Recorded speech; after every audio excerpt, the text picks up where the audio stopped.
দেখুন normal makeup, বিয়েবাড়ির makeup করে আজকে মার্কেট অনেকেই নষ্ট করে দিয়েছে, হ্যাঁ? ঠিক। কারণ যে বিয়েবাড়ির মেকআপ একসময় হতো, এখন ঘরে, ঘরে মেকআপ আর্টিস্ট আমি দেখতে পাই এবং সেই মেকআপগুলো ৬ মাসে আমি জানি না কতটা কি শেখা যায়। একটা লিমিটেড যাওয়া যায়। কিন্তু শেখার তো শেষ নেই এবং তাকেও করতে, করতে অভিজ্ঞতা হবে নিশ্চয়ই। কিন্তু এখনকার আমি খুব ডিউ রেসপেক্ট প্রত্যেককে রেখেই বলছি যে এখনকার বিয়েবাড়ির যে মেকআপগুলো দেখা যায় সেটা না ওই ১ম ১ মাস ১.৫ মাস খুব ভাল লাগবে দেখতে। কিন্তু যখন একটু এজ হয়ে যাবে আমাদের মতো, তখন না ওই ছবিটা অ্যালবামটা খুলে যদি আমি দেখি আমার বউকে বা আমার বোনকে, তখন মনে হবে বাবার এটা কি করেছিল? ঠিক। তো বিকজ অফ ওরা ওইটুখানি শিখছে। হুম। ন্যাচারাল যে মেকআপটা হয় তার মধ্যে দিয়ে যে গ্লো আনা সেটা না এখন আর্ধেক কেউ শিখছে না বা শিখতে পারছে না। বিকজ ঘরে, ঘরে মেকআপ আর্টিস্ট।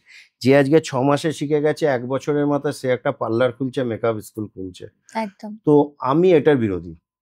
কারণ বিরোধী মানে হয়তো পেট চালানোর জন্য অনেকেই করছে, করবে।